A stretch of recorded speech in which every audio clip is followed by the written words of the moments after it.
we're the #1 obese nation in the world. The medical theory is that people are obese or overweight because they eat too much, they don't exercise enough. I mean, there's 2 fitness centers on every corner and every street now. And yet, we're the #1 obese nation in the world. That's because obesity has nothing to do with lack of exercise or eating too much. His greatest impact on our world is just helping people understand the benefits of better nutrition. Dr. Wallach has always wanted his mission to be why you should understand that your foods do not carry all the nutritional supplementation that you believe they carry. The work that he has done for 50 years, it was based on the foundational, fundamental nutrients that your body needed. What the deficiencies of those nutrients actually meant and how they all tied together to create an entire pathology of disease and illness. Nothing changes in Dr. Wallach's mission. It is change the world through nutrition. If something is illegitimate, false, he calls it out, even if it means alienating the entire medical community. He doesn't care. He cares about the truth. He is so brilliant when it comes to nutrition and understanding nutrition and the need for supplementation at the cellular level. I realized when I was 9 years old as a kid that nutrition played a great part in diseases that even doctors didn't know what to deal with. And that's how this all started.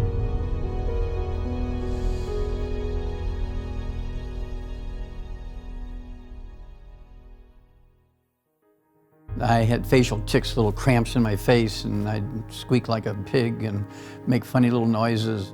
And it got worse and worse and worse. By the time I was 9 years old, I was truly disabled. And my mother took me to, quote, the best doctor. And she said, I can't find anything wrong with him. So the next day in school, everybody else went to lunch. I went to the library and I found a nursing book. So I just started in the index under A's and went through it, and it said it's a calcium deficiency.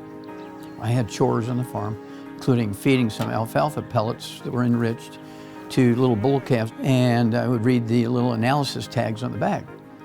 And it had minerals, including calcium. And ran right to the barn and began to eat handfuls of these little alfalfa pellets myself. In 2 weeks' time, I was cured. And so when I was 9 years old, I knew there was something to nutrition. When I graduated high school, I went to the University of Missouri. I got accepted into veterinary school first try. And by 1961, I was doing graduate work in pathology, doing autopsies on animals, going for a PhD in pathology. He also studied comparative pathology, which meant comparing humans and animals and the pathology that they either shared or didn't share. And back then it was almost unheard of to be able to research back and forth between humans and animals and the things that they did share in terms of environmental impact, pollution, diseases. And in 1961, I ran into the first recognized mass die-off in pollution in America. I'm only 21 years old, I'm a graduate student. I recognized it, did all the chemistries, got it prepared for publication, and got it published. I gave Marlon Perkins, the old Mutual Omaha Wild Kingdom show, a copy of it. Because I had worked for him. He was a good friend and a mentor. Marlon Perkins was, at that time, the zoo director of the St. Louis Zoo, and he mentored my father and helped him get into veterinary school. Because of his pathology and his veterinarian, he had a different way of looking at challenges that the average person didn't. That whole chronicle of education is very, very important to understand, because once you understand that, then you understand why he talks about what he talks about. I need you to go to Africa and the White Rhino Conservation Projects. And the African Elephant Conservation Project, I don't know how long it's going to take. They're rapidly disappearing because land was being gobbled up for farming and ranching, and they require a lot of land for food. I went to South Africa on that project at the Shlushlui and Umfolozi Game Reserve. Now, you have to figure out how to tranquilize these things. Put the darts together, and we kind of crawled through the grass. I had to be within 10 yards to these 6,500-pound rhino that want to kill you. And so I figured if I shot him in the rump, I could get him to run away, as opposed to shooting him in the front, then they charge you. I spent 2 years on that project, caught over 200 white rhino, about 50 black rhino, and over 100 African elephants. So if you see a white rhino in a zoo or a wild animal park, it's either one that I caught or offsprings of one I caught. Today there's 10,000 white rhino in the world, as opposed to 400 than there was back in 1965. I'm so very proud to have been in on saving the species. This was my middle daughter who was born in Africa. I delivered her out in the bush of Africa, and this is a white rhino pelvis that she was kind of sitting in just for something to think was kind of cute and laugh at. Catching rhino, catching elephant, living off of the wild game and fishing in Africa. It was just really a great life for a young fellow. I was prepared to stay there forever at that point. The heck with academics. Perkins sends me another letter and says, I've got a big grant from the National Institutes of Health to study pollution as a cause of birth defects and degenerative diseases, and you wrote the first paper on a mass die-off in America from pollution. The big zoos in the United States, we're going to use the zoos as the canary in the mine, because there's bound to be a species at the zoo that's sensitive to pollution, like humans. And you'll do pathology and autopsies on humans as well as the animals. So I went back to Washington University in St. Louis. This was called the Center for the Biology of Natural Systems. It was the St. Louis Zoo in 1967. It was a 10-year project, did 20,000 autopsies, 17,000 some change of over 454 species of zoo animals and 3,000 human beings. It turns out that pollution has nothing to do with causes. All deaths from natural causes are caused by nutritional deficiencies, but nobody had done 454 species until my project. What I found was that every vertebrate, whether you're a hummingbird or a flamingo, or you're a turtle or a fish or an elephant, a rat, a dog, cat, pig, or a human being, all vertebrates require the same nutrients. 60 minerals, 16 vitamins, 12 amino acids, 3 fatty acids. If they're deficient in the same nutrient, all vertebrates got the same deficiency disease. Nobody ever thought of that before, and that was the beginning of the science we now call epigenetics, before there was the word.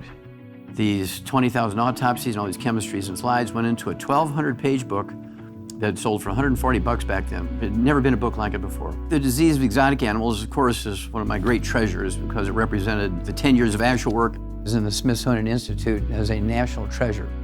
Back then, zoos did not have full-time zoo veterinarians, and so my father trained the first full-time zoo veterinarian at the St. Louis Zoo, Dr. Bover, my father and Dr. Bover later wrote the book Diseases of Exotic Animals together. And my father's whole idea was to create an information clearinghouse. That was the very first book ever written to be shared by zoos and vets all over the country. This is before computers. This is before the web. But I moved to Chicago and worked as a pathologist at the Brookfield Zoo and Lincoln Park Zoo, the Shedd Aquarium. Moved from there to the Jacksonville Zoo and the Memphis Zoos as a pathologist.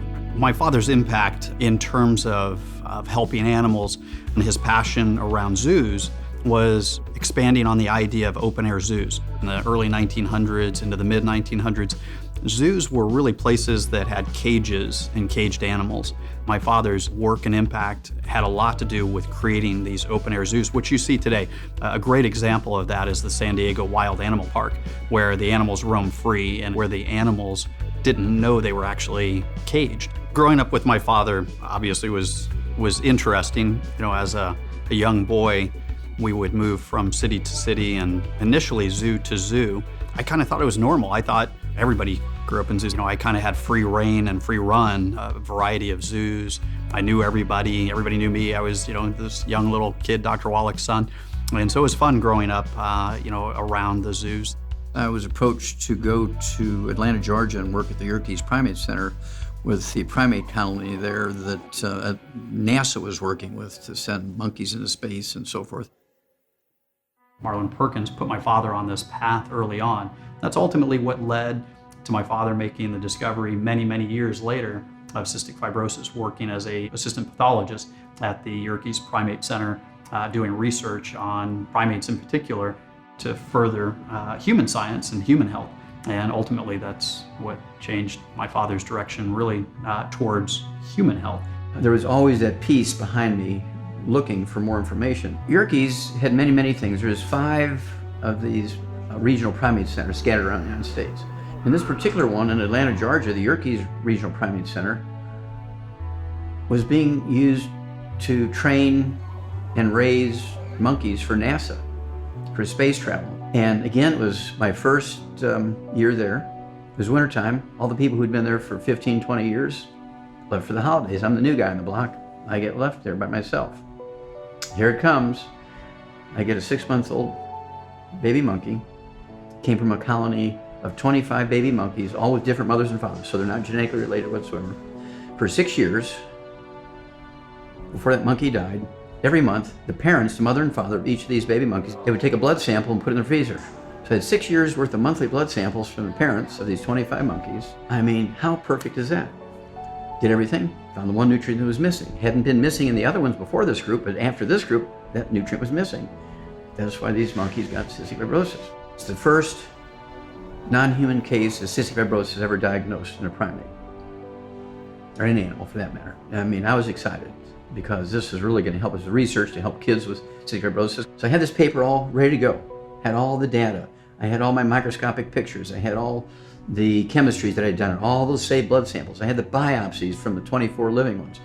I got it all prepared. I'm so excited. I took it to the head of the Yerkes Primate Center, and then I took it to the head of the medical school at the Emory University there. I said, I'm ready for publication here. I want you to review everything. And they fired me because they said, oh, it's a false series. When my father discovered this case of cystic fibrosis, anything to do with animal research was a hot potato, and anything to do with primate research was an extra, hot potato.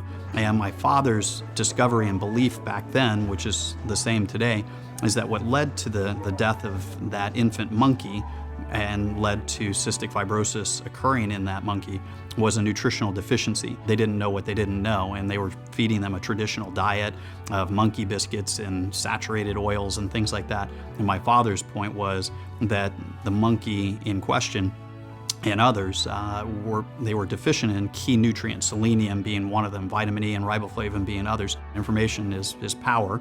He wanted the world to know this information. They wanted to keep that quiet, and so, or it seemed. My father was willing to tell anybody. He was driving the media attention to get this message out, to get the story out, to get the information out. Wallach claims he discovered cystic fibrosis in the organs of a dead monkey while working 2 years ago here at the Yerkes Primate Research Center in Atlanta. Proper selenium levels in her diet, we can, if we're correct, then we'll be able to prevent what is called cystic fibrosis. So is he a radical rebel with a cause? Without a doubt, and he's the best one at it. Dr. Wallach has really put himself in a position to take on a lot of arrows. He wasn't worried about popularity. He wasn't worried about what other people thought. What he was most concerned about is how he could impact people and do the right thing and just simply tell the truth. He has this belief and this knowledge, 50 years of scientific research. And I already know for sure, I don't care if he gets knocked down another 20 times. He will get up that 21st time. I've seen my father deal with a lot of blows that would cause most people to just curl up in a ball and quit. When he discovered this case of cystic fibrosis, he had 4 kids, and my father was married to my first stepmother, and she wound up dying at that time of non-Hodgkin's lymphoma. It was devastating to him. He made this major discovery, and he was excited and then fired it for it. And so they took all that away from him, and he was faced with having to support us 4 kids, bury his wife, and move forward. That's when ultimately, within a year, I knew I had to become a physician so I could treat these kids because they weren't going to do it.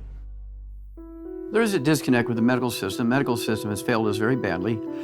They believe your genes are going to do their thing regardless of what you eat or don't eat. They think if you have bad genes, your bad genes are going to do what they're going to do regardless of what you eat, what you don't eat. Well, in the animal industry, we're able to show very clearly that I could take an animal with type 2 diabetes and give them the nutrients, and in weeks it'd be gone. I've been doing the same thing in human beings for over 40 years now as a naturopathic physician. In order to become a naturopathic physician, you have to do 4 years of pre-med, 4 years of naturopathic medical school, about 1,000 hours of clinical supervision. You have to pass national boards, you have to pass state boards, you have to secure a license to practice medicine and pursue continuing education credit every year.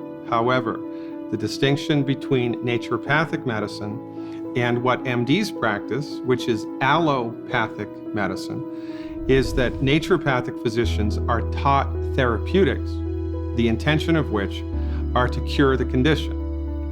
Allopaths, MDs, are taught therapeutics, the intention of which are to manage the condition. Most naturopaths, we focus on the body as a healing machine and recognize that if you give it the all-natural materials it needs, the herbals that it needs, and you take away from the body those things that are bad, that impact ill health, those are the things that we need to do to maintain good health. Your body's a fantastic healing machine. Let's give it the raw materials it needs. Your body knows how to fix itself, it wants to fix itself, it's trying to fix itself, and it's the holistic physician's job to support that. And nobody does that better than Dr. Wallach.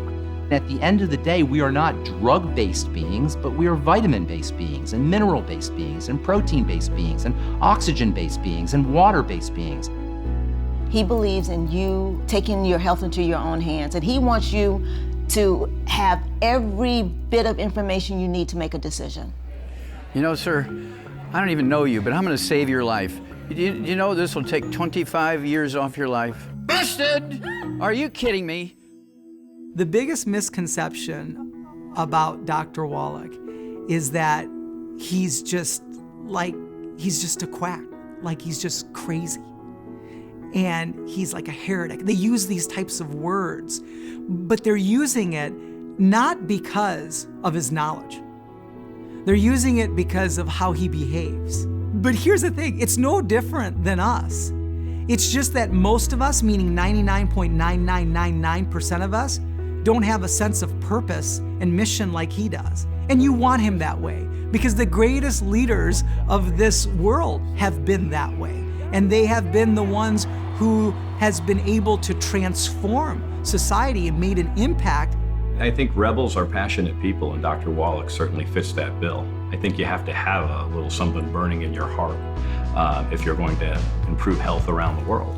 His thought process is so forward that people sometimes think it's a little insane what he's saying, or that there isn't truth to what he's saying. But he proves everything with research. If people took time to really understand, then they would see how simple his message is and how much common sense there is in it. The first time I met Dr. Wallach, I really didn't understand him. I didn't know how to take him. And because I had never been involved with a person like that who was sincerely passionate about what he did. He's only seen as this man who's on a mission, traveling 350 days a year. Where's his personal time? Where's his family time? Where are all those things? But we make those moments count when he is home. And the misconception is that he's all about work, and nothing could be further from the truth. He really is about having a great life and having a very full life.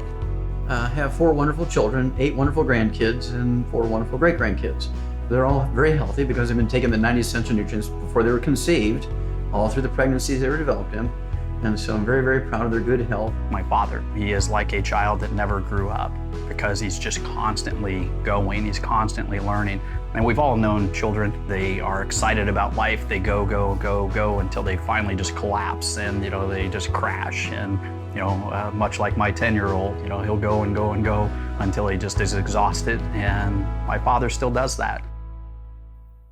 If we just eat well, why do we need to supplement? If we just eat well, do everything right, why do we need to supplement? Well, this goes back thousands and thousands and thousands of years ago when the universal fuel was wood. And when you burn the wood, the carbon in the wood, 95 to 98% of what's left, that powder, or the minerals, that they would put the wood ashes into the garden as a fertilizer. And then we ate the plants. Unknowingly, we were getting supplemental minerals by fertilizing with wood ashes. Well, this went on until 3 o'clock in the afternoon, Monday, September 4th, 1882. Thomas Edison pulled the switch on the first commercial electric generating plant. Within 10 years, every town, every municipality, and every city in the industrialized world converted from what is the universal fuel to electricity. But they didn't know they were getting their nutritional minerals from the wood ashes. How many minerals are left over every morning when you fuel your home with electricity? 0. We do have an organic, non-GMO movement. But organic fruits and vegetables raised in a soil that's nutritionally dead when it comes to minerals is still nutritionally dead. A farmer is not going to get paid to put additional minerals into his soil. He only is going to get benefit from putting fertilizer on his crops because that's the cheapest way to get bushels per acre. even when you think you're eating really, really healthy, you're still probably not getting all of the nutrition that you need. And the reason why that is because the nutrition that you're getting is dependent on the nutrition that you're taking in, which is dependent on the foods that you're eating, which is dependent on the soils that those foods were being grown in. You're not getting the nutrients even from that organic, pesticide-free broccoli because the soil that it's grown in is not cared for. U.S. Senate Document 264, published in 1936, they said 85% of our farm soils are totally depleted of minerals. It's because there's no more wood ashes and there's no more silt from floods. Now, here come Dow Chemical and Monsanto. They got the greatest idea. We'll come up with fertilizers. Plants only need 3 nutrients: NPK, nitrogen, phosphorus, potassium. So all their commercial fertilizer, NPK. Carrots are beautiful. Beans are beautiful. Tomatoes. Everything you grow with these fertilizers are beautiful, but they only have 3 elements in them. And you're 57 short if you don't supplement. Now, I do have to give some credit to my agricultural professor, William Albrecht from the University of Missouri. He was an icon. Dr. Albrecht developed not only the first theory and popularized it, that just because you have 2 oranges doesn't mean they have the same nutrient content. And he also popularized the idea and the theory that just because something is grown in the soil or on the ground doesn't mean it's the same as that same thing grown somewhere else in different soil, that nutrients aren't the same in all places. His last name now is actually the most common and popular soil science quality scale. It's called the Albrecht scale. And the Albrecht scale is the rating of the healthfulness of agriculture soil. As a student in the Department of Agriculture, on the weekends, everybody else is out going to drink beer, and I was blessed to be with Professor William Albrecht, who is the legend when it came to minerals in the soil. And we would be in his experimental fields, and we would just sit there and squat in the dust. And for 4 years, he was my mentor, my personal mentor, and it was one of the best times of my life to spend those 4 years with him because I really, really began to understand minerals in the earth. Dr. Wallach's brilliant insight was he noticed because of the way we farm, because of processing, because of soil depletion, we weren't getting the micronutrients to channel all that energy into the right chemical reactions. So we were functionally the starving obese. There's no minerals coming out of the fertilizer program. In the crust of the earth, we can find over 75 different minerals. And this is the value of supplementation. What individuals need to understand that if they want to get the nutrition that they need, then they're going to need to take enhanced nutrition in the form of supplementation. When it comes to health and wellness and nutrition, that Dr. Wallach had to shock the world with a simple one-liner. Dead doctors don't lie. I've been giving lectures for 8 years before that. Dead doctors don't lie. That'd be a great title for this audio cassette tape, and immediately skyrocketed. And they actually sold 158 million copies of that audio cassette tape. It was life-changing for people. The message itself around supplementing, nobody had talked about it like that. Everybody, when you talk about supplementation, people say, oh, I take my vitamins or whatever, my 1 a day. And but nobody was talking about the 90 essential nutrients. And nobody was talking about the fact that, multiple diseases can occur because of deficiencies.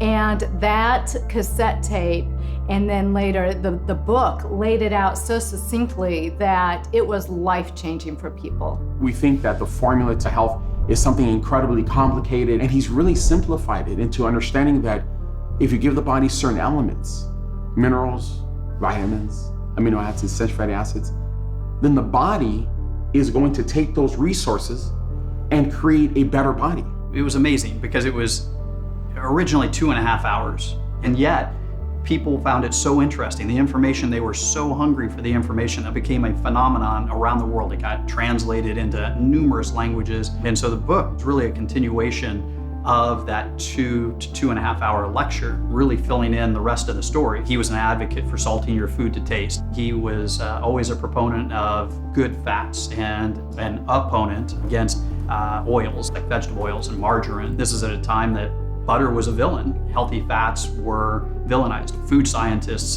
and food lobbyists were advocating for vegetable oils, margarine, not butter, not eggs, not salt, not things that were more natural. My father was always an advocate for things that are more natural. These are simple things that he was advocating on that audio tape that he then filled in the rest of the story in the book. The whole world has flipped to where this is not controversial information anymore. It's common mainstream information. And today he's been proven right. Dead Doctors Don't Lie is the most widely distributed health lecture in history. One of the gratifying things today is, of course, is to see that the issues that I brought forth based on those 20,000 autopsies, which flew in the face of the belief at the time that I was quite correct, and that now everybody is going the right direction, and I feel gratified that all that effort was worth it. The reality is my father is a type A plus personality. He sleeps very little per night. He writes his books on flights, and he makes good use of his time. He is very passionate, he's very driven. Epigenetics is all of my clinical work and all the continuing science. Genetics will determine your eye color, your hair color, your skin color. As soon as the sperm fertilizes the egg, your genetics will determine if you're an XX female or an XY male. But there's an overextension of this exciting new field of genetics. It's epigenetics. That is how an environmental factor, including nutrition or the lack of nutrition, but also environmental factors like pollution and what a developing fetus encounters, whether it's lack of nutrients, adequate nutrition, chemical exposure, good clean water or bad water. Epigenetics is replacing genetics because epigenetics says that your genes, your DNA, your RNA, and your telomeres requires 16 minerals, 16 vitamins, 12 amino acids, 3 fatty acids, 90 essential nutrients. As I began to lecture around the world on the subject of epigenetics and starting to downplay genetics, this began to draw fire from the pharmaceutical industry, from the government, from the FDA. At the time, it was uninteresting. Nutrition was uninteresting to science and scientists in general. They were sure that genetics, that bacteria, that viruses, that pharmaceutical drugs held the answer, that DNA held the answer. DNA holds part of the answer. Today, epigenetics is the hottest topic in the field of scientific research because it holds the key. It holds the key to everything. But the challenge with epigenetics is that there are so many possibilities. He's never been tied to a certain set of research or a food company or a drug company or the dollar. He's just been committed to his heart and what he knew. The one thing that people should understand about Dr. Wallach is he is not going to be stopped. He's not going to be stopped by the FDA. No one wants to take on the FDA. No one wants to go through that battle. Dr. Joel Wallach has triggered a health freedom revolution in the United States and really around the world. The DSHEA Act was actually a congressional act that stood in the way of doctors having the sole right to prescribe vitamins and minerals. Clinton Miller, who is the sort of cutting-edge person for the National Health Association, and Shar Murphy and I, the three of us would collect petitions at our various events like 4 times a year. And we would bring these petitions to actual committees in Congress and say, hey, you can't make vitamins and minerals prescriptions. That's like saying you're going to make an egg a prescription item here. And so people have to have the right to get these things themselves without having to get a prescription from a doctor. Of course, doctors didn't like that. So they actually had charges brought against us and have people arrested. We were always chased by detectives and watched and so forth. Well, since 1994, when the DSHEA Act was passed, there's never going to be a possibility where somebody's going to have to go to a doctor and ask for a prescription for vitamin A and vitamin C and selenium and so forth. And we're very gratified about that. And that, if anything's worth a lifetime's worth of work, that alone is worth it. So until DSHEA was passed in 1994, supplement companies couldn't make disease risk reduction claims about their products or their ingredients. Our whole goal in enacting the health claim petition process, which is now available through the FDA, was to be able to educate consumers on the benefits of these nutrients and these products.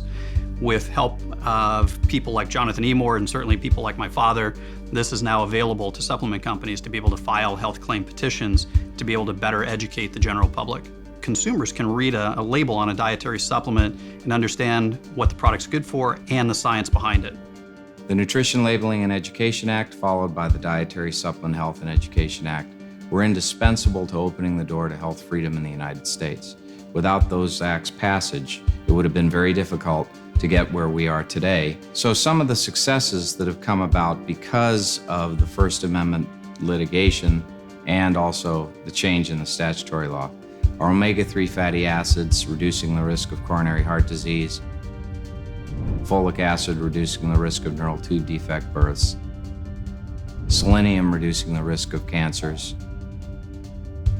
antioxidant vitamins, reducing the risk of cancers, and on and on. So since the victory in Pearson versus Shalala, where we were allowed for the first time in American history to communicate the information that folic acid reduces the risk of neural tube defect births when in supplement form, the incidence of neural tube defect births in this country has gone way down. So when you submit the information around a health claim petition, it's not a simple process. It's very detailed. You have to accumulate all of the known science, the good, the science that doesn't necessarily support your claim, and the neutral science associated with the nutrients that you're submitting the claims for. Ultimately, we wound up working with Dr. Gerhard Schrauzer, a longtime mentor of my father's, the most notable and accomplished author and researcher of selenium information and research. We also, at the FDA's request, sent Dr. Philip Wenger, another professor very knowledgeable in trace elements, selenium in particular, as well as Jonathan Emord, to the FDA to educate them on the benefits of selenium and the science associated with the claims that we had submitted. Ultimately, the FDA approved our health claim petition and the associated claims, such as selenium may produce an anti-carcinogenic effect in the body and may reduce the risk of certain cancers. If there weren't Dr. Joel Wallach, for example, we would not have been able to produce these results. It takes a person who is a firebrand like Wallach to explode the barriers, blow them up, get them out of the way, because he's insistent on our rights. He's insistent on gaining freedom that will allow us to communicate this life-saving information. So once a health claim petition is authorized, we don't get to patent that information, we don't get to trademark that information. It's available to any company that has that particular nutrient in their products, and the whole goal was to educate the general public. It was not to patent that information or copyright it. It was to make it available to the general public and to help everybody with their health through that process. Our government and the medical system says our children will be the first generation of Americans that do not live as long as their parents. What a terrible projection. And of course, I'm not going to allow that to happen. We'll work day and night, we will work our fingernails off, but we're not going to let that happen. Doc has been fighting these types of battles throughout his career. One of the covers of Time had 2 fried eggs and bacon and a frowny face. And the whole message was do not eat eggs, do not eat butter, and it was this big move to margarine. And Doc, of course, in that same time was like putting the stop sign up saying, no, no, no, no, we eat eggs. In fact, we eat a lot of them. We eat butter, we don't eat margarine. And he's fighting that fight. People thought he was insane because the whole world, and heck, the cover of Time was chatting about, no, no, no, this is the message. And here he is swimming upstream again, 20-something years. And on the cover of Time, the eggs are back on. It's a smiley face now, and we're supposed to be eating butter, and it's not contributing to heart disease. What gives him that unique perspective, and had the opportunity to do thousands of autopsies on animals. There are not many physicians who have the opportunity to do 15, 20, 100 autopsies. Dr. Wallach has done thousands of autopsies. You get a totally different perspective about what's going on in the human body when you can actually see it, and you see it at the time of autopsy. I remember it vividly, him telling me that it would take probably 100 years before science caught up and gave him credibility for that. Now I think we're mostly there. People that I've met have never ever put 24/7 for 30 years into one thing that they fervently believed in, like Dr. Wallach and his mission for nutrition for the planet. He's had a huge part in really just opening people's minds to the possibilities and really broadening that horizon when it comes to health and wellness and better health through better nutrition. things where he was getting fired for 30 years ago, now he's winning awards for. Receiving that Klaus Schwarz Award was a justification and a support of my findings, which is an award given to health professionals who do very unique work in trace element research. And I was the first naturopathic physician to get it. Usually it's been given to medical doctors who were medical doctors and PhD in either biochemistry or pathology. Here's the experts in biochemistry of the world saying my findings were not only correct, but useful. Dr. Wallach's work was said to be a joke and that he didn't know what he was talking about. Now the United Nations is inviting him to speak and they're validating what he's saying. There's a philosopher named Arthur Schopenhauer, and he's famous for saying all new ideas are first ridiculed, then fought, and then accepted.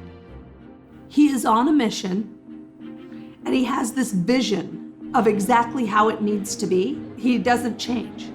It's always, who can we help? How can we help them? Dr. Wallach, he still does 300 lectures out of the year, does typically 5 days a week, 2 hours of radio. When he's doing this radio show, he's typically sitting in a hotel room on the telephone with a headset, and it's all coming out of his head. He doesn't have someone feeding him answers like there's other people out there saying, this is the answers you should do. I don't think people realize that. They all think, oh, he's looking in a book or something like that. No, it's just his knowledge. I have seen this guy in the course of one day do 4 hours of live radio, 2 hours of television interviews, a 3-hour seminar, travel 2 hours in the car, and be on the phone every minute talking to people that called him on the cell phone to ask him about a particular malady that somebody they knew were dealing with. This guy is 24/7 committed to human beings. Our bodies are designed to maintain health. Healthy is normal. People forget that a healthy state is a normal state. Everybody always thinks that it's so difficult, or it's so complex, or you have to be so perfect. It doesn't take much for you to be nutritionally sound, but what it does take is it takes consistency. I believe that the human being has the capacity to live well beyond 120. We have the capacity to, and this is epigenetic, because given the right raw materials, our cells will repair themselves forever. Today, the vast majority of people understand, including the medical world, understands that we need good access to a baseline of nutrients, but certainly minerals. We can't live without minerals. Humans would cease to exist if we had no access to minerals. It became that message that we need to supplement, and for them to understand that our farming practices, our environmental and ecological practices have negatively affected our access to just the basic nutrition. This is where my father's 90 essential nutrients message comes from, is that it's a baseline of trace minerals, including ultra trace minerals. So really a baseline of ultra trace, trace, and major minerals is the key. That's the foundation. You can't build a house that's gonna last without a good foundation. You can't build a great human body without a baseline of minerals. So I go around and give lectures all over the world. People every month come up to me and tell me how I saved their lives, how the information saved their mother, how it saved their kids. You cannot pay for that. You cannot pay for that. That's worth everything.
Good boy.